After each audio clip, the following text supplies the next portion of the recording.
Lord. They really can. Ibibigay ba to ng Signal Ultra Wires? There's the charge. May hook, tumama dito, pero that's the Grok, not the easiest target. Numero Pero Blast Flicker! Tumama dito sa tatlo, pero wala masyadong follow-up dahil medyo malalim nga naman. It comes sa Falling Starboard, pero sa likod, nandun lang kayo mga members ng Signal Ultra Wires. Design niya, activate si Ultimate. Ang ganda Flicker, hook fade away para mamatay yung Esmeralda. They'll take down the turret, pero meron pa yatang jump in dito mula doon kay Arbe. It's not gonna be enough though. The shutdown of Selena. Few cleaning house. Dito sa may lugar, si Arbe na lang mag-isa dito lang upo. Mapapatay ba niya yung carry, pero yung kapalit siya. 5-man wipe. Signal Ultra Wires will lose their turret, will lose their carry, but they still defend and they still take down 5.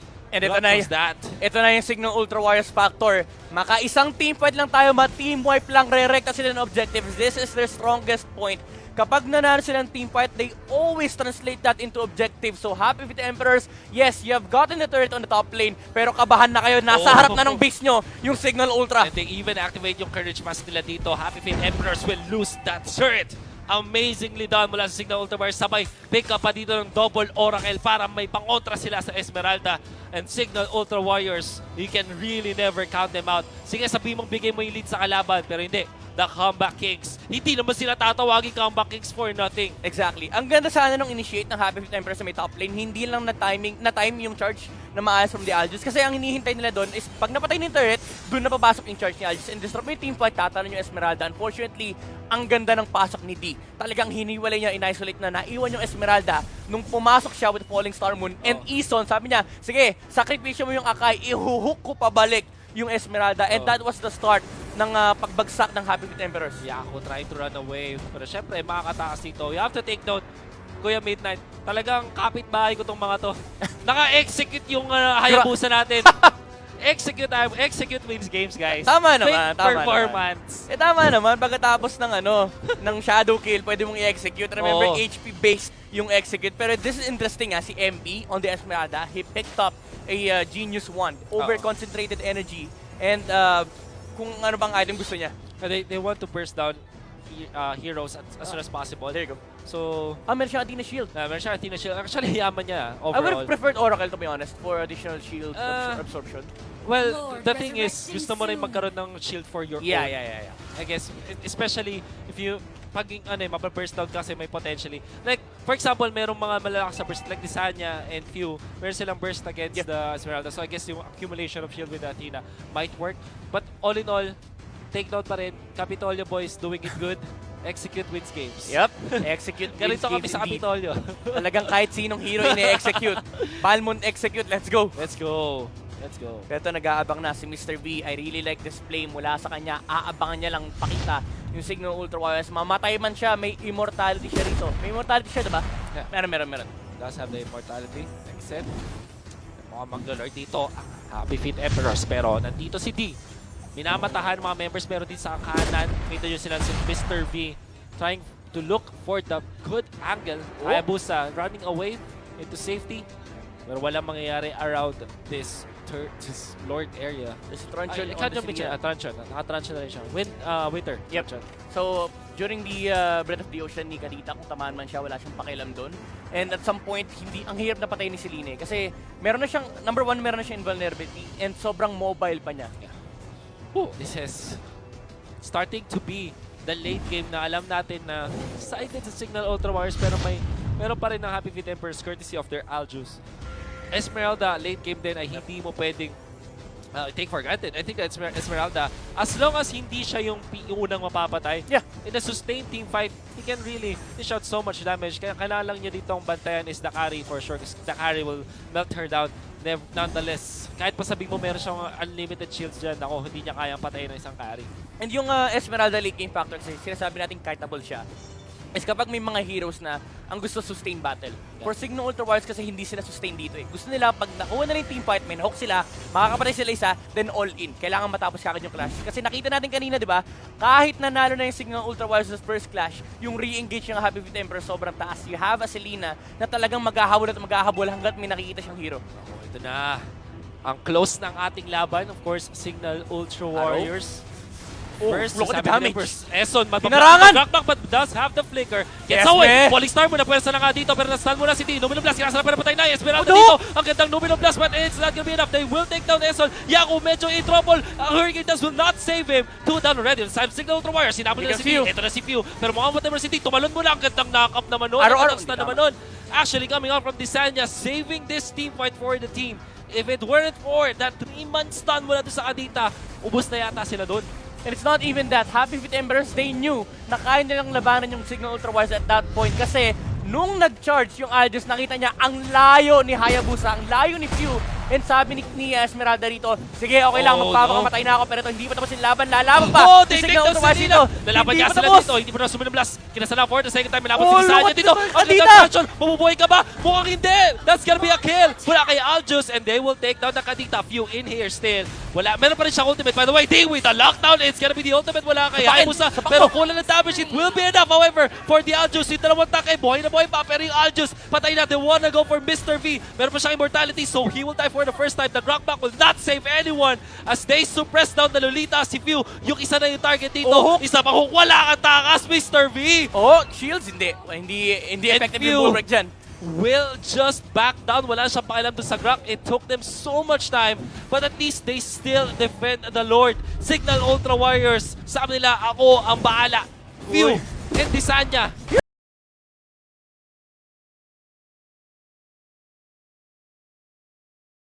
Take down Yaku, will try to get the kill and will do so. Aljus is still here. Arbe, ito na nga, meron na siyang stun. In 3, 2, hindi na yata abot. Iabot. Si Yaku maabot yan, hindi. Meron phantom step. Lord pa rin, ay buhay. With all of the things that's happening around the Lord area. Sabi ni Lord, malis kayo dito, Wednesday pa lang. Ang kukulit yung mga bata kayo. Wednesday pa lang. Hantaran niyo ako, gusto magpahinga.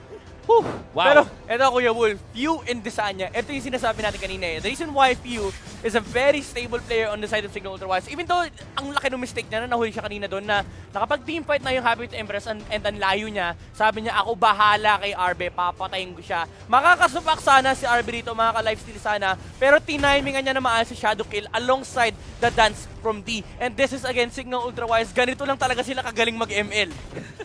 Ganun lang talaga yung understanding nila dun sa ML. Like, they can still get the kills. Few, kabisado yung Hayabusa. You have to take note, si Yaku yung lagi nag-Hayabusa. Pero sabi ni Few, kaya ko rin yan. Ano ba? Tol, ako naman.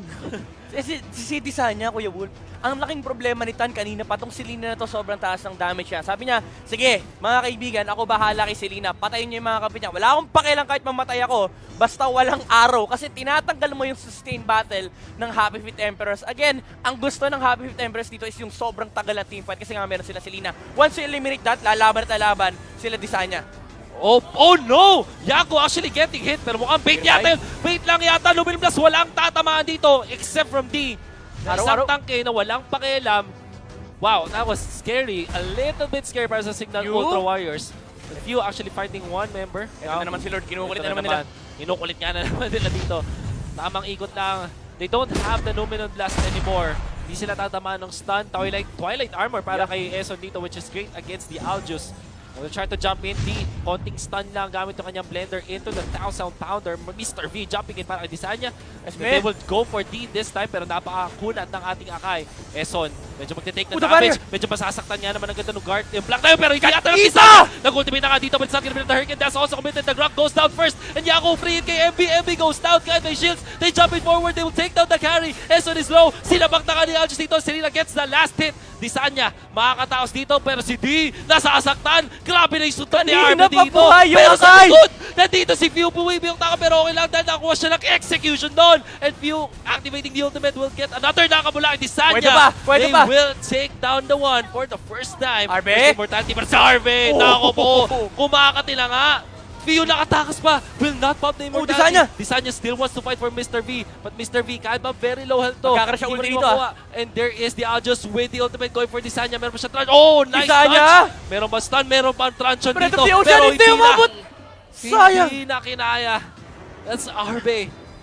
21 minutes. I don't know kung gaano karaming stacks na nakuha niya. Pero napakalakas ng kanyang damage. Grabe, mas malakas na siya sumuntok kay Pacquiao, Kuya Wolf. And grabe din yung pinapakita ng Signal Ultra Wires dito. It's very close. I was actually curious kung paano na-cancel yung unang charge nung Numenon Blast kasi hindi na ikasa. And I believe that's either Disanya or si Ison. Pero you understand na Signal Ultra Warriors, they're doing everything that they can. They're pulling out all the mechanical skills that they have para lang ma-delay yung game. Pero ang problema nila ngayon, habang tumatagal yung laro, remember, hindi to free carry game. May isang hero sa kabila, sa Happy Feet Emperors na walang pakialam kahit umabot tayo ng 50 minutes. May mawawan din siya mamaya. We have to take note, may Twilight Armor din si Carry. On top of the fact na meron siyang Wind of Nature. So at least meron siya ng dalawang items na kayang kumontra doon sa Aljus given na tama yung timing. There's still a lot of work around however mula sa Aljus. Kasi pwede niyang i-wait out yung timing pero yung Lord na nga Kuya Wolf, pang ilang beses na to? Level 1 Wolf lang. Ay, level 1 level, Wolf lang. Ay, level 2. Level 2 Lord di? Akay with the ultimate pero medyo mauna. Domino Blast Domino nila. Blast! Pero na-stun. Patay na yung Kadita agad dito. Of course with the damage from RP. And they will take down the Akay. No, they will not be able to do so. RP jumping in forward. May ultimate na siya ginamit doon but the suppression is ready. Jakob! Oh! One hit! One punch! And they will go for Eson this time. Habulin nila to the ends of the earth and they'll take down 3 members of Signal Ultra Warriors. Nagre-recall sila.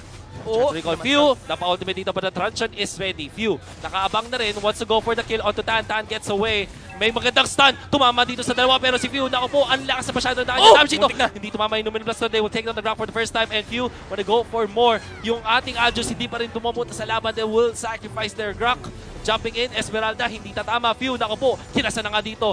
Yung ultimate dito ni Aljus, this chase bait, pero kinancel ni Arbe. Because Few respects that so much, nag-prepare siya ng kanyang quad shadow doon. Finally, Happy with Emperors, they realized na kailangan lang nila i-bait out yung Kadita para mapatay si Disanya rito. Kasi ginawa nila kanina, they baited out the Numenon Blast. Ang ganda ng setup ng Numenon Blast eh. Pero trabaho kasi ni Disanya. Teka lang, si D! Still gets Esmeralda pa rin nakakuha nun at mapapatay dito yung Akay. As much as they try to defend the Lord, hindi ko alam, mukhang, I don't know, 6 minutes na ever since first time nilang i-attempt yung level 2 Lord. Kanina pa nakakapanood ng bakbakan yung Lord. Grabe. Pero again, you get the idea, yung Happy Feet Emperors, yung Numenon Blast, ginagawa nilang bait kay Disanya kasi trabaho niyang cancelin yun. Ginamit yung Ocean Oddity kanina, unfortunately, he was caught out. Nahuli siya ng Happy Feet Emperors, wala siya sa pwesto, hindi siya nakapag-Breath of the Ocean. And once na matanggal mo yung Kadita, pwede ka na mag-dive kasi wala nang reset yung Signal Ultra Warriors. Yeah. And siya ako kanina nasuntok na one hit ni Arbe. I think naka-cooldown yung Twilight Armor nun. Yeah. That was, again, may cooldown kasi Twilight Armor. Hindi naman pwedeng Hindi na lang. pwedeng 900 lang talaga damage yung tatanggapin mo. Masyado madaya yun. Arrow! Si Disanya I like this a lot kasi i-delay nila yung pag-advance ng Lord para at least mas ready sila. And also, yung gitna ay sakto rin na abot dito. They will try to go for the Lord but because of the carry, they'll be able to take down the Lord as easy. But yung inhibitor sa gitna, hindi nila kakayanin. View dancing against their opponents. May nahuli dito. Ang ganda hook naman nun. At syempre may lockdown sila. Meron silang damage. Esmeralda goes down. Tumama sa lima. Ako po, Akay will go down but Cram. Another arrow connecting but it's not gonna be enough. View. Si RB! RB doon sa likod masyado yata kasi pero hindi, patay pa rin niya yung Arrow! Once more! Gets another one. And now the takedown on the Kadita. Few and Eso na lang nagdedepensa. Pero dito, of course, the Aljus has second damage and Happy Feet Emperors takes game 1. Signal Ultra Warriors. Ang alam nila, kaya nilang magdepensa for the longest time. Unfortunately, that will not be the case as Happy Feet Emperors. Finally, yung cold spell nila since, I don't know, day 1 pa yata, huli nilang pagkapanalo. Day 1 of the conference has been more than 2 weeks ago. Finally, getting another victory and more importantly, laban pa si Signal Ultra Warriors. Yeah, you have to commend si Selena. Ito yung, hindi ako biased sa Selena. Pero this is the strength of the hero. Kahit umabot ka ng late game, kapag nakuha mo na yung early game items mo at nakatawid ka na sa pinaka-impyernong point na Selena na wala kang kwenta, talagang ang laki ng threat mo against Signal Ultra Warriors. You see every time yung Arrow, hindi nga siya sumasama sa team fight eh. Pumapasok lang siya pag alam niyang may mapapatay siya once na tumalon siya. Pero ang pinakamalaking bagay kasi dito yung Arrow. It allows Happy Feet Emperors to play in a certain location na yung Signal Ultra Warriors kailangan nila isipin, guys, lalaban ba tayo o hindi? Kasi yes, you have a Kadita na kaya mag-reset ng team fight. Pero what can you do if siya yung tinamaan ng pana? For the longest time, siya yung tina-target ni Tan dito. Yeah, and I really like how disciplined siya. Hindi siya trigger happy sa kanyang paggamit ng kanyang master. Also, Arbe, very commendable performance on the Aljus. hindi lang dun sa fact na nagpa-late siya, napag-farm siya, but it's his target prioritization. I guess that every time na pupunta siya sa laban, he will get a kill. Even though sa late game na alam na kaya niya man 2 hits, he's waiting out the timing of the Wind of Nature, even yung Twilight Armor, you know, he respects his opponents so well na kaya niyang mag-perform dahil dun sa kanyang sobrang brilliant ng performance si RBD overall para sa ating game. And the Signal Ultra Warriors will bite the dust for game number 1. That's our MVP of the game, RB, with the performance on the Aljus na talagang hindi maaalimutan ng Happy Feet Emperors. Yep, 14-2-10, kill participation of 75% and sobrang taas ng kanyang net worth. Ito yung hero talaga na walang pakialam kahit umabot tayong 50 minutes. Kahit masagin natin yung record ng MSC, talagang wawanhitin niya yung mga hero sa target niya. And I really like how Happy Feet Emperors played this game. They understand certain conditions na hindi nila pwedeng basta-basta gawin. They need to clear situations kasi. And yung Aljus, sinabi mo nga na sobrang discipline niya, hindi siya trigger happy sa kanyang ultimate. Meron kasing factor pa rin na may reset yung Signal Ultra Wires. Pero once na mawala na yun, kapag tinamaan ng araw yung kadita or kapag nagamit na yung Breath of the Ocean, dun na papasukin ng Aljus yung carry. Kaya si Yako dito hindi siya nakapaglaro ng maayos eh. Kasi once na maklear na yung condition na yun, talagang ang hirap ng laro niya. Yeah. And we will see if itutuloy na Happy Feet Emperors sa kanilang malupit na performance for game number 1 or will it be a comeback again for Signal Ultra Warriors for game number 2. That will be after the break. So stick with us guys, the Nationals will be back.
Game number 2 yan ang makikita natin ngayon para sa The Nationals, the biggest esports in the country. My name is kasama si Midnight, and this is the best of 3 series between Signal Ultra Warriors and Happy Feet Emperors. Game 1, what a surprise. But game number 2, ano ang pwede nating abangan dito may Midnight? I think for Signal Ultra Warriors, kailangan nila mag-adjust in terms of draft. You don't want to be put in a position na may sagot yung last 2 picks mo. Kasi yun yung ginawa ng Happy Feet Emperors. Sinagot nila yung carry with the Aljus and talaga nag-double down sila in terms of team fight, dinagdagan nila ng Lolita. Yeah. And yun yung condition kasi na Signal Ultra Wars eh. Ang gusto kasi nilang gawin is comfort zone talaga. Masustain nila yung mga heroes na alam nila kahit umabot ng late game, kaya nila i-pull off. The thing is, sobrang countered na nga nung draft nila with the Aljus, even though sinabi natin ang pangit ng Aljus kasi there are a lot of options. Pero yung naging late game answer din kasi ng Happy Feet Empress dito, talagang scaling din. Yeah. Hindi problema na umabot siya ng late game. Actually, aabot talaga tayo ng late game. Pero for Signal Ultra Warriors, may window na hindi na nila kaya labanan yung Happy Feet Empress. And yun yung sinasabi nating infinite scaling potential na isang Aljus. I think that more importantly, yung first fights dun sa may Lord area, mapapaisip ka para sa Signal Ultra Warriors, was it actually worth it to commit so much para makuha yun ng Lord? Instead of just pushing sa may ibang part ng game, yun yung medyo tricky doon for sa Signal Ultra Warriors. Yeah, it's quite hard to say na medyo pangit yung ginawa nila kasi you have to understand na nagra-run kasi sila ng dalawang hero na gusto isolated. You have a carry and you have a Hayabusa. So you need to do that for Signal Ultra Warriors. I think there would have been a lot of options para sa kanila na sana talagang nirelegate lang nila yung siguro yung Kadita doon, tas alongside the Tutangs, and hinayaan nila mag-control ng resource yung carry. Pero at the end of the day, nakakatakot kasi din isipin na yung Happy Feet Empress, laging nasa isip nila na parang, guys, ba't tayo natatakot? Lagi namang 3v5, lagi namang 4v5 ilaban natin. Yeah, actually, napapaisip lang, sobrang hirap nung spot na nandun yung Signal Ultra Warriors because you have to take note of the fact na mayroong split pushing na Aljus, kailangan mo siyang tapatan ng Hayabusa. Yeah. Mayroong kaya mag-take ng Lord, pwede ba nating depensahan yun? And they don't have much retribution on their part na di kaya nila contestant. It's only on the Kadita. It's only on the Kadita. It's not gonna be enough for sure. Kasi the thing with Akai naman is yung Hurricane Dance is during sa late game, hindi ganun ka-explosive kasi you have to secure an area pa. D actually played that game really well. Yeah, don't have to take that away from him. Pero ikaw talaga yung mapipressure. Like if you imagine Numinum Blast, sobrang valuable ng Numinum Blast if you connect it sa late game as compared to Hurricane. That's why yung medyo naging tricky para sa Signal Ultra Warriors. So we hop on to game number 2. Yep, and we see draft here, we go. Yeah, casual first man kagad for Signal Ultra Warriors. Again, the top tank dito or support, hindi talaga palulustin, as well as the top mage ng ating league. It is the Harith ban on the side of Happy Feet Emperors. Harith, excuse me, pa rin ang para sa Sig sa Happy Feet Emperors. I think that for this point, Signal Ultra Warriors will rethink. Babalik pa tayo sa ating comfort na semi-push type. Kasi I think yun yung nawala pala sa kanila by the way kanina. They didn't have much push. Isa lang yung na-push nila ng mabilis. Yeah. And then afterwards sa mid-game, the map control was on the side of Happy Feet Emperors kasi lugi sila sa torre. I think Signal Ultra Warriors will now respect the Selena. Finally, we get a respect ban. Respect ban. For the longest time, no, walang nagbaban ng Selena. Ngayon, nakakatakot kasi na may ganitong klaseng player on the side of Happy Feet Emperors. And siguro, na-realize din ng Signal Ultra Warriors kapag hindi natin binan yung Selena at this point, lulusot at lulusot sa duo pick. So Happy Feet Emperors, alam nila, naka-open up in show, so tatanggalin lang nila yan. Pero there's a Diggy potential here, pick here for Signal Ultra Warriors, pero hindi, Franco pa rin. Yeah, Franco first before anything else para sa Signal Ultra Warriors. So they will give the comfort to Eson. Moving forward sa ating tournament, I will not be surprised if Signal Ultra Warriors will answer yung kanilang lack of hero pool. Kasi I think that the fact na lagi sila napipilitan na kunin yung Franco, dun sila medyo na-oolan. We'll go for the Kimi, however. So I think that Happy Feet Emperors should now think, are we gonna get the Diggy or Franco? Kasi for sure, gustong kunin niya ng Happy Feet Emperors. Kung pinalagpas nila parehas, I will not be surprised if Signal Ultra Warriors gets both of that. Both those heroes. Frontliners na hindi kaya basta-basta sagutin ni Kimi, especially in the early game. Alam mo naman natin gano'n kahina yung Kimi in the early game. Parang kang carry essentially. Na meron kang mobility. Ang lamang lang ni Kimi against carry is mas mataas yung pushing potential mo, and yung early game snowball, yung capability ni Kimi sobrang taas. Pero with this kind of lineup from Happy Feet Emperors, meron kang isang hero na kailangan mong patayin bago makapag-push. At the same time, kahit mag-push ka man, may Franco, may punish potential yung Happy Feet Emperors. Ay, gustong-gusto kong pag-pick nila ng Franco dito. Why I say that? Kasi yung Franco is a hero na hindi ka pwedeng mag-digi. You cannot use the Time's Journey to remove yung Bloody Massacre because it's a channeling spell.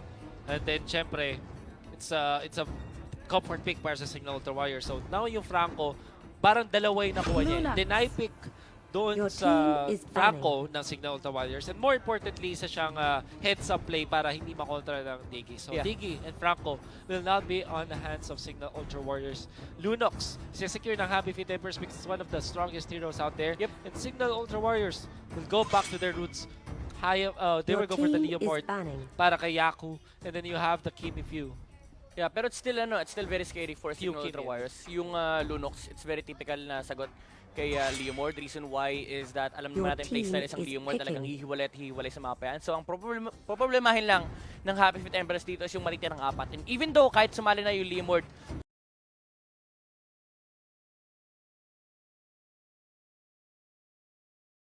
during the clashes or team fights na pwedeng ibato ng Signal Ultra Warriors, yung potential ni Lunox is sobrang taas na at that point. Kasi sabihin natin by 3 minutes, 4 minute mark, doon na papasok yung Leomord.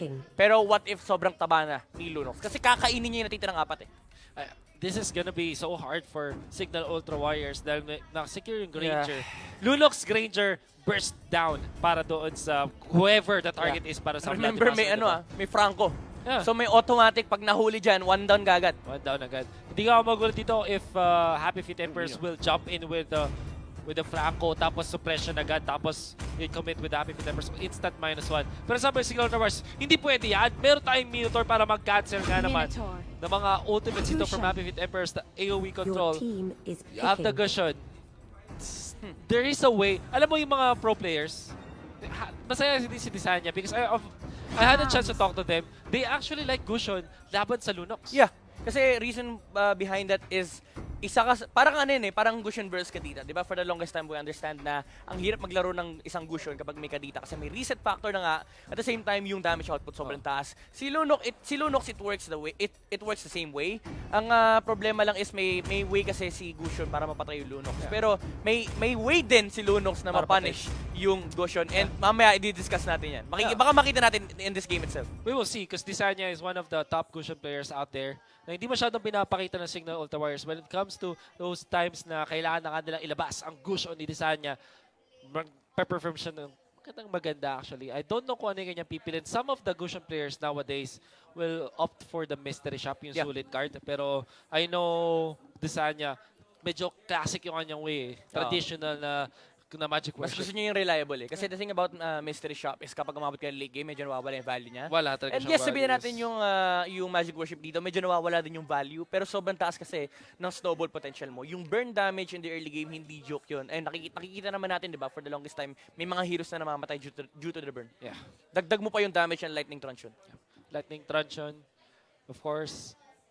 When I think that mas maganda tong lineup ng Signal Ultra Warriors because of the fact na may early game sila.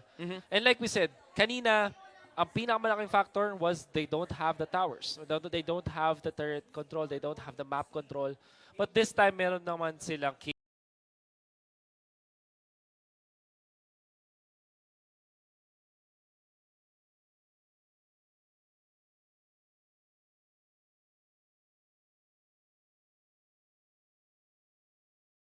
As we are going to see game number 2 netong Happy Feet Emperors versus Signal Ultra Warriors series natin ngayon, and eto na yung pangalawang beses na nakita sila. Pwedeng bumawi dito yung Happy Feet Emperors. Kung dati na 2-0 sila ng Signal Ultra Warriors, right now they can return that favor. Babawian kaya nila 2-0 kaya para sa kamay ng Emperors this time, or mare-reverse pa ng Warriors with a score of 2-1? Guys, meron tayong poll sa livestream. Mag-vote na kayo dyan, share your thoughts, and let us know in the comment section kung ano ang inyong view for the Kimi. Desania on the Gushon, di naman para dyan kay Minotaur.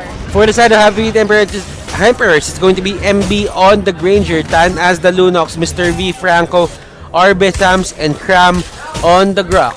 So ito, ang Emperors nag-marksman composition na for this series today. And alam natin, they have to wait mid to late game time for that Granger to go online. But they got the Lunox na kayang-kayang pumulag on early game time. On the bottom lane part of the map, as well as on the top, agawan muna tayo ng Crab. agawan ng crab, yun yung pinaka-idea. Kamuntikan, Mr. V using the flicker, akala niya tatama na yun kay Disanya. Nasayang yun medyo advance siya mag-isip doon. Oo. Ganun talaga. Nasobrahan. Paminsan kasi kapag ka nakita mo na, tatama na to. Magiging sobrang confident mo na. Pero Sabay paminsan, flicker, no? paminsan hindi talaga ganun gumagana yung mechanic eh. Kailangan Mukhang antayin mo na-experience kumagat. mo, Hindi First naman. hand. Hindi naman. May kumakagat talaga kasi yan. Okay. Sobrang sure hit nung akin, alam ko na eh. Ay, kaya pala hindi mo na-experience. Pero ito, nako, sa bandang baba ata ng mapa natin, may kaganapan. Meanwhile, on the top lane, we can see being pressured ang side ng Emperors. Pero ito, may wall na binato. Yun nga lang, wala rin naman mangyayari. Magkakat muna yata ang Emperors dito ng wave dyan sa bandang maba ng mapa natin. And this is gonna give them a little bit of advantage in terms sa gold. Okay. So, nag-spawn na doon yung jungle monster. Pwede na yan kunin ni Few. Few dito, medyo nagiging maingat lang din siya. Ayaw niya masyadong mag-commit. Kasi nakakatakot nga din naman na baka nandun si Grok at si Lunox. Napakataas ang damage output niyan and kayang-kaya siya bulin yan with the wild charge and yung ultimate dito ng isang Lunox. Doon naman sa top lane natin, bantay sarado tong si Franco natin with the Granger. Being pressured ngayon ang Leomord doon. But here, turtle fight, we have ongoing. Ito, naagaw agad ni Gusion with that retribution that he has on hand. Pero sa top lane, mukhang babawi ang Emperors with that pressure coming out from Granger. Look at the damage, critical hit. But kailangan niya mag-ingat dito. Buti na lang, hindi tunuloy ng Leomord doon. Pero delikado kasi siya eh. Dalawa yun eh. Ang galing ng gamit ni Yako doon. Ginamit niya si Barbiel, yung Phantom Steed, para i-clear out lang yung wave at hindi mabigay agad-agad dito yung kanyang tower. Yun yung pinakaayaw niya ibigay, yung opening dun sa may gubat. Tama ka dyan, Butters. Meanwhile, medyo, medyo passive muna para sa side ng Emperors dito. Aagawan sila ng buff.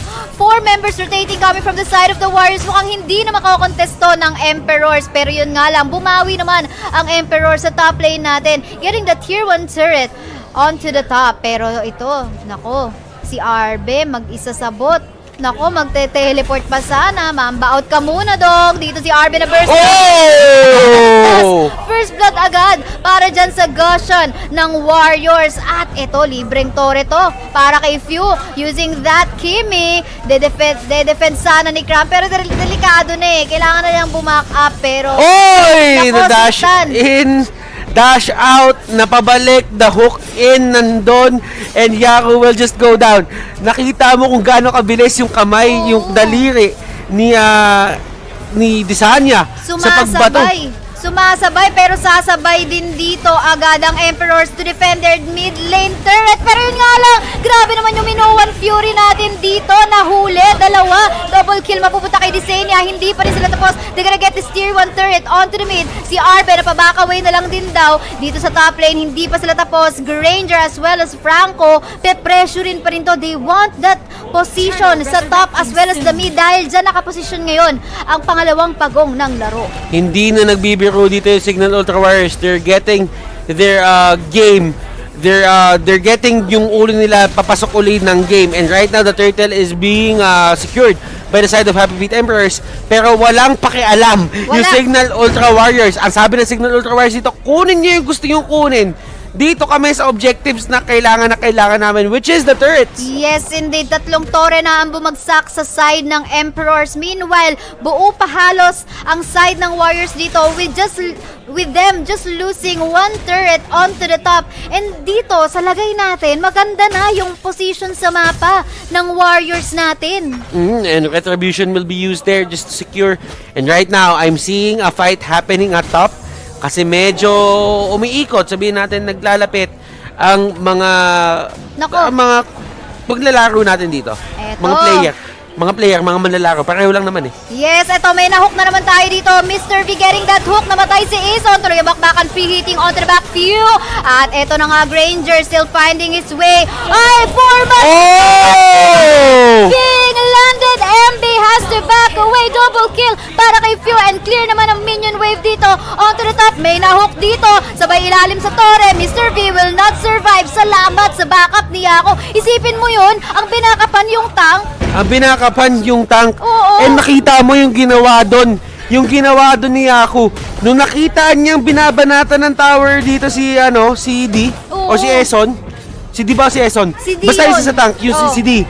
Ang ginawa niya, pinasok niya at ginamitin niya ng skill. Ang ganda. Ang ginawa niya, kinuha niya yung turret aggro papunta sa kanya. Yes, ang gandang way yon to actually give protection onto your teammate. Ito na nga, agawan na naman ng buff dito na secure ng Warriors na i-starve out na ang Emperors. Hindi pa online si Granger this time. This is still early game time. Wala pa rin masyadong item na kailangan itong Granger. Hindi natin na nakita na nag-shine pa dito so far ang Lunox. Pero ito, si Cram trying to back away. Mr. V getting a hook. Unfortunately, hindi magko-connect. Design niya dito, hindi nagbibiro. Grabe yung pinapakita niya yung mga combination dito, madam. Eto. Si Few, sitting ano lang eh. Hindi siya sitting pretty, walking pretty pala dito habang bumabato ng mga sago dito. Onto the turret, wala dito. Ay!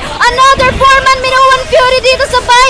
Free hit naman sa likod nitong Kimi natin. Izon will get a kill. Si D mamamatay pero okay lang daw. Free hit. And here comes the Yaku Mania! Eto na, last hit, critical. Unfortunately, they were under turret. Sabay wall naman din now. Makakatakas pa si Yaku with that dash out.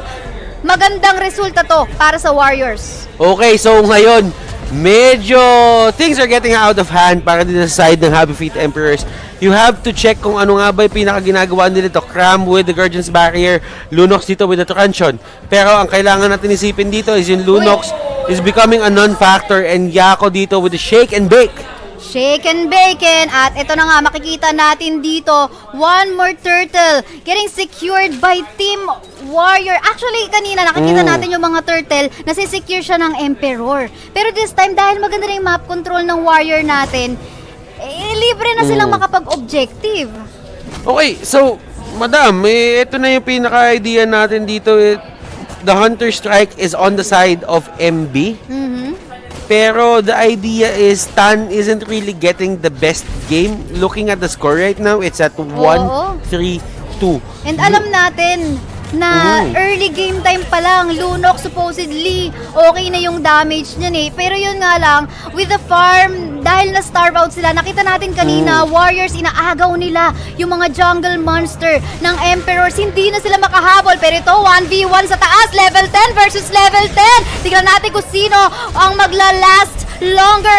RB going solo, makaka-lifesteal pa dito, balik buhay. Yun nga lang, nandito na ang backup ng Warriors. RB will fall down at nandito na naman ang map control onto the side of Warriors. Ang ganda ng lineup na ginagawa dito ng Happy Feet Emperors, ng map control na ginagawa ng Signal Ultra Warriors rather. They're just setting up domination doon. They're asserting their domination doon sa may buong mapa to the point na hindi na makahinga dito yung Happy Feet Emperors. You have to check out the Lunox. Wala na siyang ginawa dito, Mr. V. Yun dala yung pinaka-idea nila ng initiation dito. They just want to hook someone. Probably the Kimi, probably the Sanya para hindi na makapag-deal ng damage. Nako, medyo wala tayong masyado nakikitang successful hooks dito, no? Pero that first damage na galing kay Goshen, napakasakit na. Even against tanky heroes na nasa side ng Emperors. Ang laki na rin ng gap natin in terms of objectives, in terms of gold, in terms of kill. Kaya naman, look at the burst damage once more from the Senya, pati rin yung ultimate nitong si Few na gamit-gamit yung Kimi. Okay, there's a pause. So, okay, let's put things objectively kung ano nga ba talaga pinaka nangyayari dito. Nako. The rotation coming out from Signal Ultra Warriors talagang mastered nila. The idea of just putting si Disanya papunta dun sa lane ni Arbe, which is the Thams, nakita niya talaga nila dito na ang pinaka kailangan nila gawin is to force out yung rotations din on the side of Happy Feet Emperors. Kumbaga, rotation for rotation, ang gagawin nilang side ng Happy Feet Emperors dito, sasagutin sila ng sakit nila sa may taas. Mas yung, sabihin natin, yung hero ni Yako dito, which is the Leo, mas madali siyang makatakas. So, ibig sabihin, for the Tams, yes, you do have the speed up, you can throw out the yo-yo if you want, pero kasi kapag ka nahuli ka talaga at nakapitan ka ng isang gusyon, yes, mahirap talaga. And I think one thing na nangyayari pa lang, early game time, hindi natin nakita na nakapag-take advantage dito yung Lunox ay kasama either kung sino man yung tank nila dyan na pwede siyang samahan. Hindi natin nakita na tinake nila yung opportunity na kaya nilang mang-invade.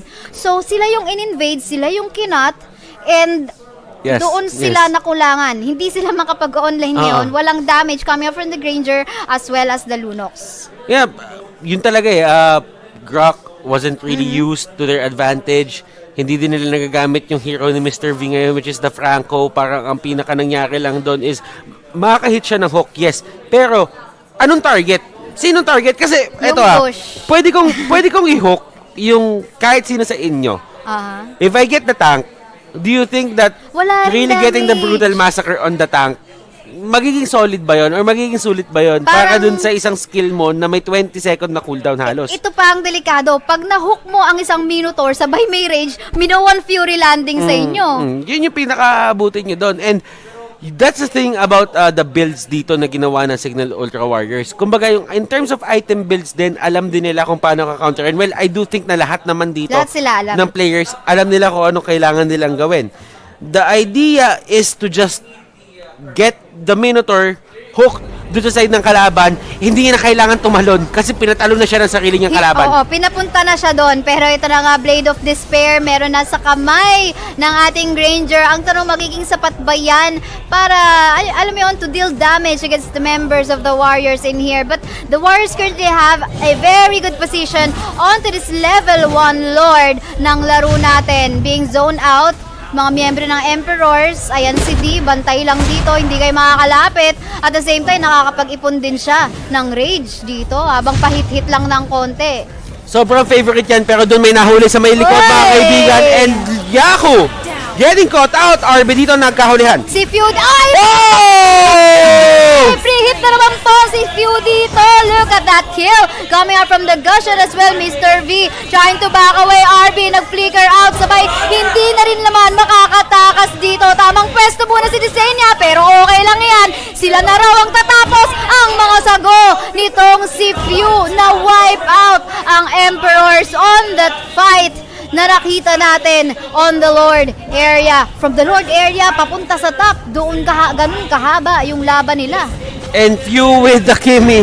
Ang bilis ng turrets dito sa side ng Happy Feet Emperors. That is one inhibitor turret going down on the side of the red team. Pero alam mo dito, madam, look at the scores. 7-1-6. Gushon ni Desanya. 4-0-8 ang few dito ni Kimi. Looking The good. Kimi ni few. Di few ni Kimi. Oo, nagkabaliktad. Magkabaliktad yun. Pero looking good na yan in general para sa mga carries natin na nasa side ng Warriors. At ito nga, being zone at suppress dito si Yako. Tamang mamba out lang muna ang ating Leomord. Sabay ultimate dash in, papatayin si Tan. Naka-free hit na naman po ang ating Few getting a hook. Yun nga lang, tuloy-tuloy ang bakbakan sa kabilang banda dito. The rest of the tanks on the side of the Emperors trying to back away. Granger cannot do anything dahil walang sapat na damage to shove away the members of the Warriors. They are actually being Desanya! Oh! At ito na nga, masyadong malalim si Desenia on that part of the map, but this will allow the Minotaur as well as the Kimi to take this Lord. Cram, tutuloy kaya at mangi-steal? Tignan natin dito sa huling. Oy, na-secure pa! Cram getting bursted down. Monster kill mapupunta sa Kimi. At ito na nga, nag-sacrifice ka na ng buhay mo, napunta pa sa kalaban, napunta pa sa Warriors ang ating Lord. That is a level 1 Lord, by the Ang way. ganda ng pinapakita dito ni D. Those Minoan Furies are changing the pace of the game. Kahit sabihin mo sila ang nasimulan, Naku. sila pa ang nakakalabas ng buhay just because 4 o 5 ang nahuhuli niya dito consecutively. Alam mo, Alam mo, si Kimi, parang kailangan na ni Kimi talaga dito humanap ng paraan para mahawakan yung turret eh. Pero I think one factor na nahihirapan ng Emperors dito, yung mga hooks na hindi nagko-connect. Siya kasi yung pinaka-initiator dito eh. Well, it could be the Grok or itong si Franco. Pero with the Franco hooks na hindi nagko-connect, nahihirapan sila. Ito, free turret na naman po yata tayo dito. Basta may minion wave lang na makita tayo dito onto the side of the Warriors. Look at that. Hook will be used to check kung may tao man doon. Yung rocket, walang tatamaan. Pero the Lord is there. Ine-escortan siya dito, mga kaibigan ng Signal Ultra Warriors. Ito, nakakasama nila ang Lord trying to take the base. Tuloy ang bakbakan dito. Still free hitting few. On the backline si Yako. Mamba out ng konti dito dahil kulang na sa buhay. Oh! Lord did connect. Another wipeout na naman kaya ito. Pero hindi tatapusin na laban. And we are going to a game number 3. Signal Ultra Warriors, they will take game number 2. And this series is now a 1-1. 1-1. Ang init ng laban. Grabe. Yung draft kaya yon. Pero guys, tanungin namin kayo, sino sa tingin nyo ang naging MVP sa laban na yon? Para sa'yo. Ano? Ako, pinaka-MVP ko doon would be D or si Desanya. Kasi ang kailangan natin tignan dito is the idea kung ano yung pressure na binigay nila sa kalaban. Look at the build na ginawa dito ni Desanya. Not really going for the clock anymore. Ang kinuha niya is yung magic penetration boots, concentrated energy, the genius wand, focusing more on dealing the damage doon sa mga tanky heroes, not on the heroes na kunyari Granger or si Tan dito, which is the Lunox, kasi alam niya medyo mahirap hulihin yun eh. Kaya makikita natin kanina na burst down lang din agad-agad yung mga tanks eh. He's actually even going doon, nagda-dive na sa mga tore. Sabi dito ng mga viewers natin, epic comeback daw, sabi ni Anthony Orejola. Si Dirk Valencia, comeback kings daw yan. Si Joseph Ivan Romilo, ang galing ng Signal Ultra Warriors sa team fight, men. Ang galing daw. Men. May men sa pinakadulo. Kaya guys, kung di pa kayo bumoboto. Sino nga ba ang ating MVP dito? Ang daming magagandang pinakita, pero it's gonna go to D. Mark Daniel San Luis. Yes. The Minotaur 9.7, KDA is at 1,117, kill participation percentage is at 82%, net worth is at 7K. MVP nga naman talaga. With that Minoan Fury sets, ang daming nahuhuli. 3, 4. That was really beautiful. Yeah. ESON Esports ang nagdala, mga kaibigan. ESON Esports. Ayan na nga. Alam mo, ano nga bang kailangan gawin ng Heavyweight Emperors? Nakuha na nila yung pinaka-formula nila, pero yung formula na yun, nasagutan na naman dito ng side ng Signal Ultra Warriors. So, Pero, ano nga ba? Ano nga ba, no? Actually, hindi rin ako sigurado kasi mas gusto kong makita na lang kung ano ba ang ibubuga ng parehong team dahil match point na tayo. Match point na tayo, mga kaibigan. Nakaset na tayo sa BO1. Pero bago ang lahat, magbe-break muna kami. At pagkatapos nun, malalaman natin kung sino nga ba na manalo sa series na to. I am Butters. Kasama ko si... Kay Saya, we'll see you guys in a bit.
Welcome back to the Nationals, the biggest esports event in the country. My name is Tony Moreno, and I will be your official correspondent for today. So we are now entering the third game of this matchup between the Signal Ultra Warriors and the Happy Feet Emperors after that intense 1-1 turnout. So Butters and Kaisaya, kanina lang pinag-uusapan natin for our comeback kings na Signal Ultra Warriors. What could have been their problem in the first game? Was it the draft picks or was it their lack of coordination? And ngayon, nakakabawi lang nila. What was their winning formula? And help me with this one and enlighten us viewers. Ano nga ba ang pwedeng gawin ng Happy Feet Emperors in order to come out with a 2-1 for today? Butters and Kaisaya?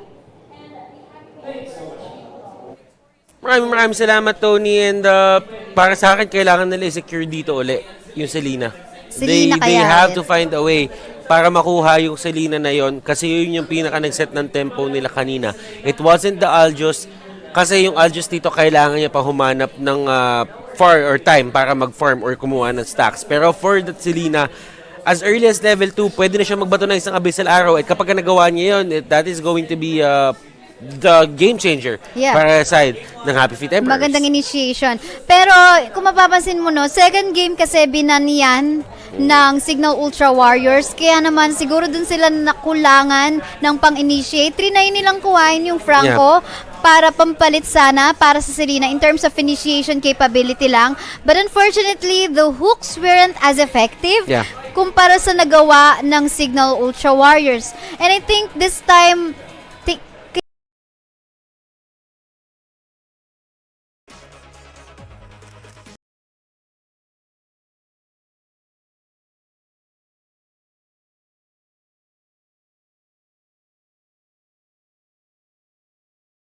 ang laki ng problema mo kasi for the longest time yan talaga yung pinapriority ng Signal Ultra Warriors. So baka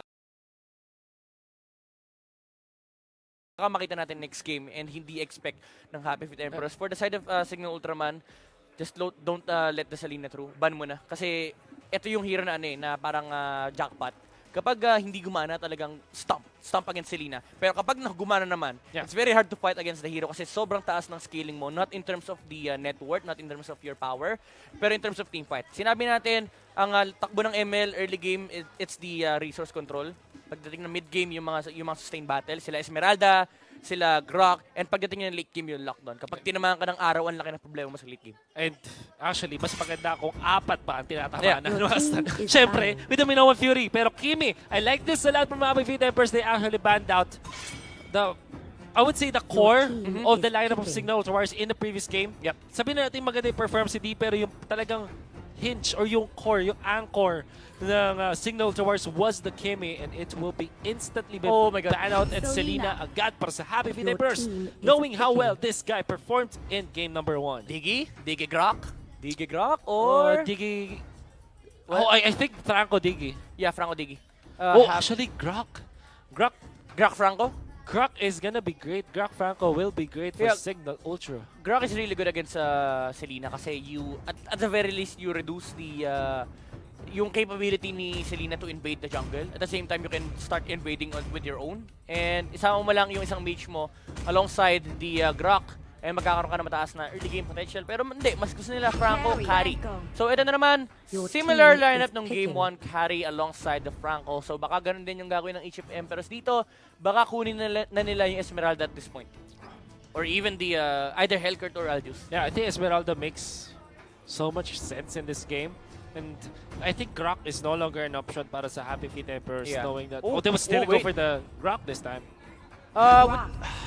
Okay, it kind of makes sense now na fine, sabihin na natin mahirapan yung Grok against carry come the late game. But at the very least, sa time na malakas yung Selena at Esmeralda, sobrang lakas din ng Grok nung point na yun. Nagda-double down sila sa idea na mag-i-invade sila early game and just let the space na makukuha nila para makapag-farm ng maayos si Esmeralda dito tsaka yung magiging marksman nila. Problem with each of Emperors right now is that, sinabi din natin ng game 1 to pero medyo nagkamali tayo, is yung scaling potential nila. Kapag umabot tayo ng late game, it's gonna definitely favor Signal Ultra Warriors kasi they're running a double mage lineup na come the mid game. Kapag hindi nila nakuha yung gusto nilang gawin, mahihirapan sila pagdating ng late game. So there you go, the DG for Signal Ultra Warriors. As much as we want to see another Minotaur play mula kay Kuya D, it's going to be the DG for himself. Now, interestingly para sa Signal Ultra Warriors, they'll ban out the Aljus na nahirapan sila din in game number 1. So I think that they will still go for something like Hayabusa and Kimi, seeing that Kim is already banned. Oh, they will put few on the carry. And then syempre Yaku will get this Leomord so much better as compared to game number 1. Clodakai for Happy Feet Emperors just to get a decent team fight kasi hindi enough yung Grok at this point. Kailangan mo ng team fight aspect. Yes, you might have you might say na meron naman silang Blazing Duet dito as well as the Falling Starman, pero kulang pa yun. And same idea with the Lolita. Meron kang team fight na pwedeng ilapag against Signal Ultra Warriors. With the I would have honestly favored the Akai against the Digi. I'm not entirely sure about the Claude Lolita pick. Eventually, magiging malakas yung Claude at least. But against Franco? Yeah. Pag It's nag-flicker. kinda During the questionable. Blazing Duet, no? Flicker, Bloody Massacre. So now, Signal Ultra Warriors might go for another Kadita. Yeah, I honestly like the Kadita nung game 1. It's just that na talagang na-outplay sila. Yeah. Nung, na-outscale din kasi sila nung Aljus eh. Yung damage talaga na nag-stack up na sobrang katina. And hindi na kaya ni Yako. So similar game pa rin like nung game 1. The stark difference is that hindi ganun kaganda yung Lolita dito sa ating game.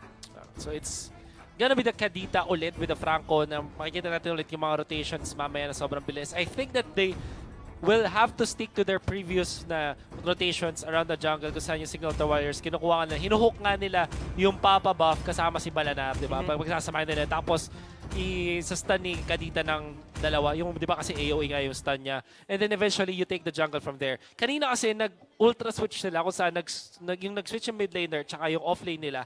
Tapos dalawa pa yung nag-switch. So talagang naging kakaiba yung kanilang rotation. Nahinder ng konti. I mean, sobrang yaman sobrang ganda ng farm ni Yako nun for sure. Yeah. But yung Kadita, Nag-suffer. yun yung medyo nag-suffer. And ang nakakatakot dito is kapag naulit kasi yun, would give this one out to Happy Feet Emperors kasi mas nakakatakot yung early game nila ngayon compared nung game 1. Remember yung Selena tsaka Grok. It's a no joke, it's a no-brainer na kapag meron ka na itong dalawang heroes ito, level 2, Lusob kagad. Yeah, Usopp. So now it's gonna be 3K more improved. I mean, new and improved na game number 1 draft para sa Signal Ultra Warriors. Samantala naman para sa Happy Feet Emperors, at least they get yung Esmeralda and Selena nila. They're comfortable picks. It's gonna be a very good battle in this game. Yeah, comfort zone pa ng ng Signal Ultra Warriors game 3, tapos late game heroes, alam nila na medyo lugi sila sa early game. So, walang bago. Actually, hindi napansin ng Lunox, if I'm not mistaken. Yeah, hindi pinansin yung Lunox. Walang pumansin ng Lunox. It was Harith ban, tsaka ano to isa? And Kaja was mano. Harith Kaja, tapos Kimi and Cho, yeah. Kimi Cho. Okay. Interestingly. So now, si Fion magliliyomort. Yeah, si Pio yung Wow, Leomord okay. pag meron silang carry. And ito yung gusto nilang playstyle, yung this is high and dry. interesting. Kasi yun yung playstyle ni Pio, talagang solo on the map. I like high and dry much better. Actually, nung mga time na ito na nga, nawalan ng wizard boots. Yeah. So, ginalagyan na ng warrior boots sa isang Leomord and then they go for high and dry instead of the bounty hunter. Kasi parang eventually mawawalan ng importance yung bounty hunter, lalo na pag medyo late game na. And since Signal Ultra Warriors are a late game team, may nahuli naman ng hook dito. That's Mr. V. Buti na lang, that's the Lolita. He gets away. Samantala, the trying to run away will be able to do so. Happy Feet Emperors, no, pinapakita nila yung kanilang early game prowess dito. Although yung Selena natin medyo mababa, actually hindi medyo mababa, sobrang baba nung level sa Selena. Usually by this point, pa level 4 na yung Selena, pero ngayon, hindi nila pinag-jungle na maayos yung Selena. Lumain ng konti. I think that there was also a point where they had to contest. I don't know. Yeah. Ano ginawa nila dito para si D? Trapped. Na ang ganda ng time, reverse time niya actually to get a punish at the very least. This is an even trade para Signal Ultra Warriors. I was wondering how did it end up that Tan did not get his level 2 by 2 minutes. That is beyond bad para sa Happy Feet Emperors. They placed the Grok on the top lane instead of the bottom lane. Yes, you would get the idea na mas gusto nila magkasama yung Lolita kasi mas mataas yung threat nila. Pero you need to utilize yung power spike ni Selena. Once na dumating yung level 2, you need to rotate the Grok Problema, hindi nila ginawa yan. So medyo nagsasuffer si Tan dito. The Selena is under-leveled. So the idea behind yung early game draft ng Happy Feet Embers, it's already out of the window. I don't like it at all para sa Happy Feet Embers. This means na lalong may hirapan sila in terms of taking this turtle. Yeah. Nakita natin in game number 1 kung gaano kabilis, game number 2 I mean, kung gaano kabilis kumuha ng turtle ang Signal Ultra Warriors. This time, they have Kadita. I think they also have the Leo Mord. And then you have the Franco as well with the focusing mark. So kaya nila talagang i-take yung turtle dito as easily. They also have many ways to box out the members of Happy Feet Emperors. Now that the Selena is way too under-leveled, I think siguro kaka-level 3 pa lang yun. Yeah. Yun yung, So bad. yun yung pinakamalaking condition nila. I've said, di ba, kanina, I would give this game out to Happy Feet Emperors kapag nakuha nila yung early game. Kasi the problem that they're facing right now is yung scaling ng Signal Ultra Warriors, it's far superior sa lineup ng Happy Feet Emperors. Arrow double hits isa niya. But of course, he's happy to take that. Meron pa rin siyang damage absorption. Cram. Ooh, nice power of nature connection. Siyempre, into the wild charge. Pero dahil hindi siya naka-execute, hindi siya makakuha ng kill. Pero joke lang yan na si Desanya makakatakas. At the very least, doon sa pag-rotate ni Mist ng ating Grok, they will secure the turtle. I would say, napakaganda ng timing nung ni Grok doon. Yeah, ganda ng I think that was idea. the trump card. They know na medyo mahina pa yung line ng Signal Ultra Warriors. Again, ang gusto ng Signal dito is yung relaxed game. Talagang gusto lang nila makapag-farm, harap ng pickups, find objectives. For Happy Feet Emperors, they're the ones that is supposed to be making the move. So si Grok, he understands that he needs to make that play. And fortunately for him, nag-workout naman, hindi na nakapag-contest yung Signal Ultra Warriors. Then again, makakuha ng Torre ang Signal Ultra dun sa may top lane in exchange for the third down the bottom. So it's still a pretty even trade of terms of the farm. Pero nakuha ni Kadita. Yung hook shot connection. But of course, there is gonna be the Luminum Blast. The Breath of the Ocean. It's gonna be able to save Eson, but in comes View. Tinaw na kasi BREN. May hatak pa sa Grok. Gets the kill. Desanya jumping in forward. Wants to go for Mr. V. In comes D with the pull na rin. At walang takas dito ang ating Lolita. Dalawa ang namatay para sa Happy Feet Emperors. They tried to invade the jungle pero well defended mula sa Signal Ultra Warriors. It was a very good idea for Happy Feet Emperors na mag-invade. Unfortunately, hindi naman nila nakuha yung early game snowball na hinaharap nila. If nakuha nila yung early snowball kay Selena, that gank would have been very different. They will try to go for more farm on Takoyaku na hindi nila nagawa ng previous game, by the way. No game number 1. So now, Signal Ultra Warriors are going back to their previous form na nag-group up sila as 4. Tapos 4 protect 1 nga sila dito. This time, ang main difference is nakikip nila yung farm kay Yako while also getting all the push that they need. Kita mo, ito yung classic eh. Napupush lang sila. And now the Grok has been in a very bad spot. So the idea in terms of pushing kasi as 4 against 1, kunwari, di ba malaki yung wave clear ng Grok? Oh no! Oh no! What is this? Phew! Medyo na magnet siya dun ah. Yep, kitang-kita Pero may hook. yun naman pala, si Pero Eson. naman palang kapalit.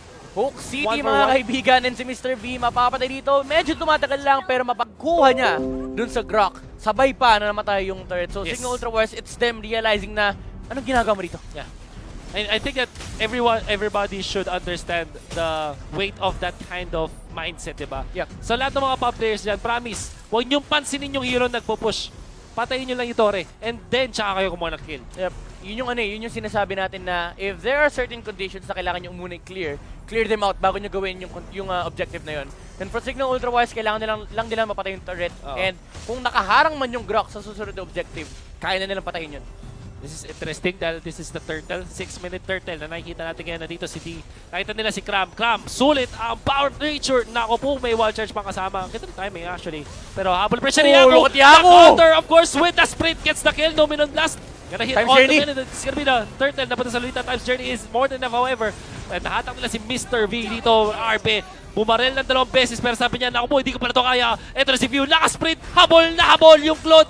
Gets the kill. This is And done. Signal Ultra will take this the objective the mid lane. I think hindi na lang ko yung turtle kasi Lolita yung nakalasit with the Dominant Blast. And ito yung sinasabi natin kanina nung game 1, yung pinapabilis mo yung late game.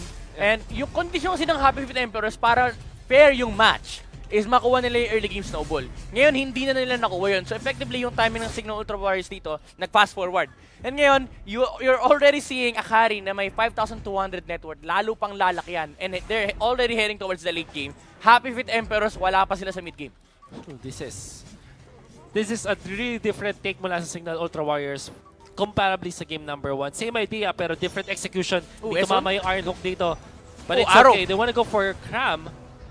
Yung Cram. reverse time, ang dami kasi lang combo dito for the reverse time. Kaya sulit yung pick na Diggy. Yep. Kasi pwede mo siya i-combo with the start from Disanya. Meron ka pang pwedeng Iron Hook or even yung Bloody Hunt, di ba? Or the Brutal Massacre, whatever it's called. Kasi sa Pilipinas yata, dati Bloody Massacre tawag, ngayon Bloody Hunt na lang. Pag nakita nyo yung item, yung skill. OMB! Ito, sabi na nga, ang dami kasing combo. Wala kang takas Disanya. Tamang hilap lang. And look at Yaku. Tamang fidget spinner. Cram almost getting hooked by Eson. And just look at the space na talagang dinadominate ng Signal Ultra Wires dito. The combo of the Digi as well as the Franco. Nakakatakot kasi for Happy Feet Emperors to actually contest. The only way that they can get targets is kapag tinamaan ng arrow. Pero nakikita nyo naman yung ginagawa ng Signal Ultra Wires. So dito nagko-collapse na talaga Tore sila. na lang. Tore na lang. Tapos tsaka kayo lalaban, di ba? Sulit na sulit ngayon. Lalaban na sila marching forward. In comes Yaku. Of course, with the ultimate, nag-ala ninja na nga dito.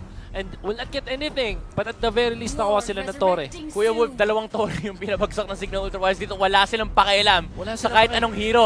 Onyx Esports. Parang Objective larong gaming. Onyx, wala kaming pakialam sa hero. Kapag nakaharang ka sa objective, sige, papatayin ka namin. Pero kung nasa harap namin yung objective, wala kaming pakialam sa'yo. Ayun o! Look at this. Amazingly done. Wala, ginamit nila Courage Mask. Tapos pupush lang sila. Wala silang pakialam doon sa mga hero na nandyan. Binubugaw lang nila. And all of a sudden, Happy Feet Emperors will have to back out. Hook! May hook pang tumama dito onto Mr. V. Mayroon pang kasunod na suppression.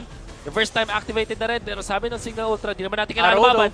But this could be a time's journey. Di na ginamit na first time. Fine. Ilang blast, Oh, of course. the burst! Meron nga namang burst. Domino Blast. Tumama kay Yaku. Yaku quickly to activate his battle spell. Try to run away. And he will go down however mula doon sa Claude. Pero double kill na si Disanya as he gets the kill. Here comes the Ito na- Leomord! Ito na kay Leomord. Tunay na bida. Sa dulo dumadating. Nakakuha na kill doon sa Claude. Si Disanya hindi makakatakas pero papatayin pa rin nila with the suppression. I think might be able to take the Esmeralda this time. It will take so much time pero sulit na sulit pa rin. They'll get the kill. That's a wipeout para sa Signal Ultra Warriors. I was about to say in the Happy Feet Emperors, yes, you might have gotten a kill on Signal Ultra Wires. Kapag nung napatay na yung Digi, siya na backed off.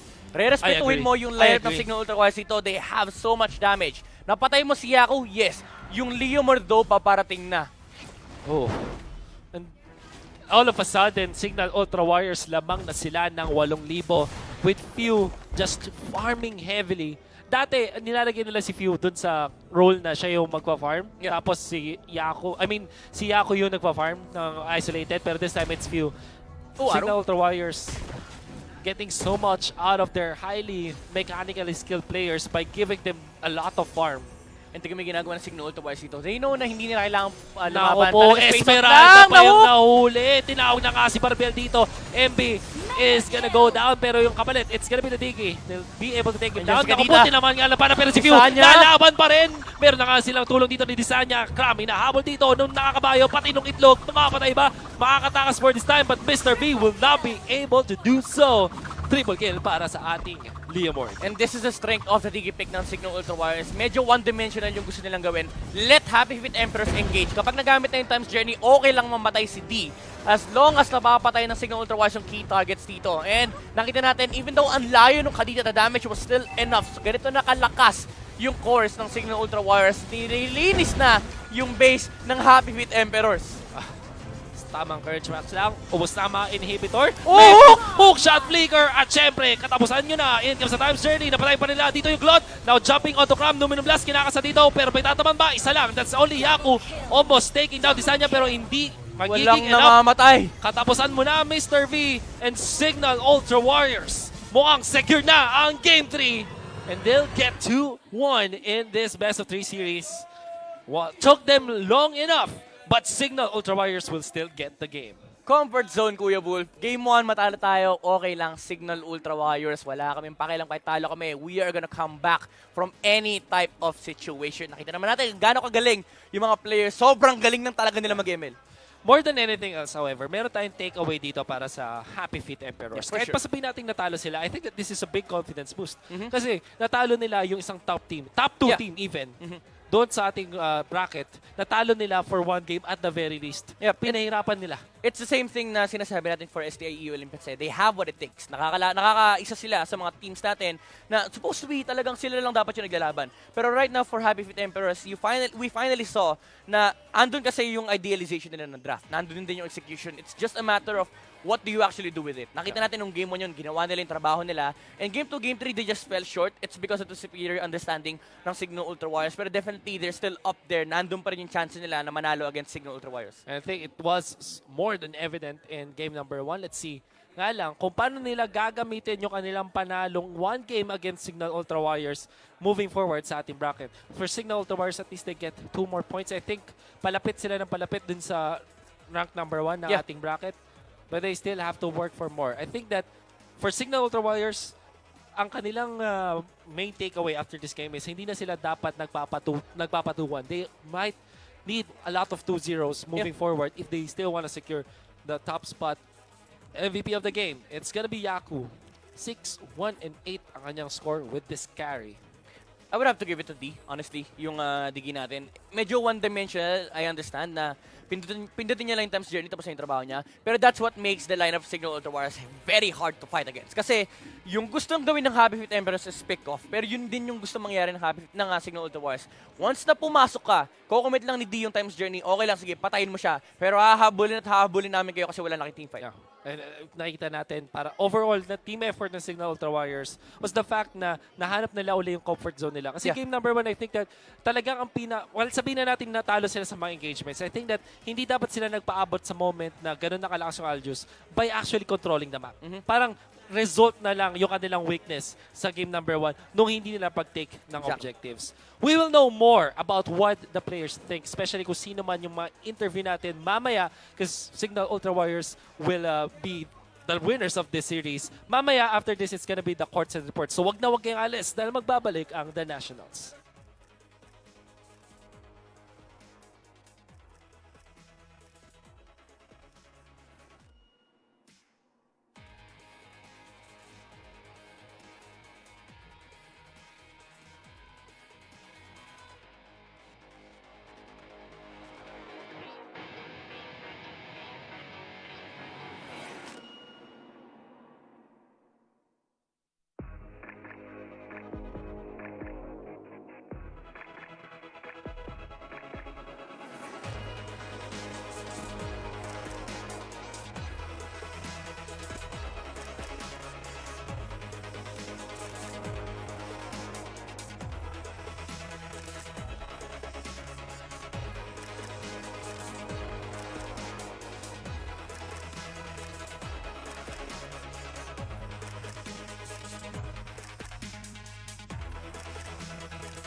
Welcome back to the Nationals, the biggest esports event in the country. Ako po si Mika, your courtside reporter for today. At kasama ko po ngayon si Yaku of the Signal Ultra Warriors. Congratulations on your win against the Happy Feet Emperors. Ngayon medyo nag-struggle kayo sa first game. Can you tell us bakit naging challenge yung first game and kung paano kayo nag-comeback sa game 2 and eventually of course sa game 3? Nabigay namin yung Aldous.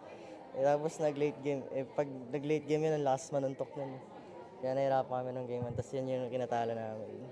Tapos yung game 2 tsaka game 3, tinanggal na lang namin yung mga Aldous ganun para hindi kami mahirapan. So clear na yung path nyo yun. And then talagang nakita natin na tuloy-tuloy ang win nila. Now ngayon, alam naman natin na marami mga ML players dyan. Ano yung advice mo sa mga players dyan na siguro gusto may mga pangarap maging professional esports players? ML lang sila na mag-ML. Tapos ako gano'n lang din ginawa ko, nag-ML ako ng ML kasi wala akong magawa. Tapos biglang may mga nag-PPM na sa akin, gusto akong invite lumaro. Doon naman yung nagsisimula pagka yung kunyari sobrang galing mo na, yung team na ilalapit sa'yo kusa. Ayun naman pala, may lumapit kay Yaku and siguro may lalapit din sa inyo yung mga gusto maging professional esports players dyan. Ngayon, do you have any shoutouts for friends or family or maybe to the family of the Signal Ultra Warriors? Shout kay Miss Jane, pati kay Sir Rocky, tsaka sa buong Signal Management. Sa mga teammates ko na ayun talo kami, kanina game 1, tapos sa family ko, sa friends, pati sa girlfriend ko, pati sa fans ng Signal Ultra, pati sa Yaku Mania fans, salamat. Ayun, nabati yung Yaku Mania fans. Alright, thank you so much for your time, Yaku. That is it for my courtside report. Back to your casters, Midnight and Wolf. Thank you so much, Mika, and kay Yaku Mania. may Yaku Mania fans na pala. By the way, kailan kaya tayo lalapit? Kailan kaya may lalapit sa atin? No? Alam mo, ewan ko lang feeling ko nagpakita na tayo ng linggo open naman yung mga Facebook Facebook pages natin, no? Number 1 ang counter. Nakita 17-3-8. Ay, 17-3-10. Para, kidding aside guys, that was amazingly said by Yaku. Sobrang simple lang na nagkaroon lang sila ng problema in a specific hero and then they adjusted. Come game number 2 and game number 3. So it's more about adjusting your draft. And eventually, yun nga, mas nag-perform nga silang game 2 and 3. Yeah. Congratulations to Signal Ultra Warriors. And I'm pretty sure we will see kung ano na yung development ng ating bracket ngayon. Kasi I think that they will get 2 points because of this. From the last time I saw it, they were at 12 points. So I think may yung tied na sila with the Punishers. I think 16-13. I'm not really sure. Yeah, so there you go, they're 14. tied na. They're tied. But the Punishers will have a game later. So if Punishers will get at least a score, well, sila uli ang run. At least, Happy Feet Emperors ngayon, nakakuha sila ng kanilang second point of the conference, 2-14. Malayo pa rin ang kanilang lalakbayin. But at least, may nakaisa. Yeah, ang importante din doon, mga kaibigan, is yung journey. Yung journey ng team, yung experience sila going to, kumbaga, yung professional ladder. Yeah. And of course, yung mga maglalaro pa mamaya, we will see the other teams because we're playing a round robin na format and all sa lahat ng mga araw na mag-broadcast tayo, all of the teams will play. Yep. Since this is just the first series, Signal Ultra Warriors versus Happy Feet Emperors, makikita pa natin ang Punishers mamaya. And exactly, they will play against STIE Olympians. It's gonna be a hard battle for sure para sa STIE Olympians. Let's see. They will defeat So Execution Punishers. Mamaya naman, it's BREN Pro laban sa PLT Smart Omega. Yan na medyo kaabang-abang for sure. Mainit. Actually, para sa akin, mas interesting yung SUA versus STI. Kasi, ito yung team na, kumbaga, late game talaga eh. Hindi late game yung gusto nila, pero parang late game sila na dumarating yung times na tinatalan na nila yung mga top teams. Kasi nung first day natin, tinalo sila ng Happy Feet Emperors. Yes. Dumating yung point na tinalo na nila yung Signal. Yeah. Tinalo na nila yung BREN. BREN. So, susunod na tatalunin nila yung SUA Execution Punisher. So, baka makita natin na kahit papano, malaglag muli ang SUA. Kasi previous match ng SUA dito was 0-2 from Signal Ultra Warriors mismo. And tingnan natin kung maulit man yun o hindi. Yeah, that will be our next series. Maraming salamat sa mga nanonood. But for now, we're gonna hop into a break. When we come back, it's gonna be series number 2. But this has been Wolf and Midnight casting for the Nationals. Don't go away.